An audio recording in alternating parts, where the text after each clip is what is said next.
Thank you for tuning in to Abundant Moments. Not too long ago, I preached about Ruth, and we've talked about some things about Ruth before. But I wanted to remind you of something that is so important in those 4 chapters of Ruth. The Bible lets us know that Ruth, when she was in a time where she needed a miracle, she needed sustenance, she needed God to intervene, Ruth did not complain about her problems. She didn't say what was happening then. She didn't say, my life is defeated, it looks like I'm destroyed. But what she did say is, I am going to find favor. She prophesied her future. She told her mother-in-law, I'm going to go out to the field and glean, and I am going to find favor. And that is exactly what happened. When she went out to get grain, she had favor with God and with man.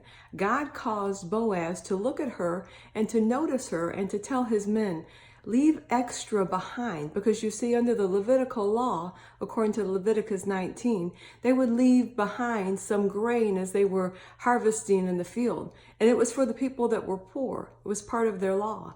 But when Boaz saw her, there was something about her. And so he told his men, don't just leave what you normally do, but leave some extra. And she had such favor with God because she had prophesied that eventually she became his wife. Now, how wonderful is that? God so provided. And I truly believe it's because she prophesied her future. She didn't say, my life is terrible, I'm destitute, I don't know what to do. God, why did you fail me? But she said, I am going to find favor. And I wanted to share this with you today because I want you also to prophesy your future. Prophesy it.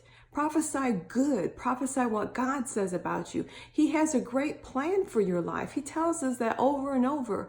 I love what he said in Jeremiah. First of all, in first chapter, verse 5, he said, I knew you before I ever formed you in your mother's womb. God has always known you, and he has always had that plan that he talks about in Jeremiah 29:11 to bring you a future and a hope. God has great things for you. Get in line with that plan. Start speaking it forth. It doesn't matter if things look like everything is against you today. Start speaking forth God's favor because he's crowned you with his favor. He has great things in store for you. And start saying that every day and believing it. And you will see, just like Ruth, man, it was even greater than she dreamed or imagined.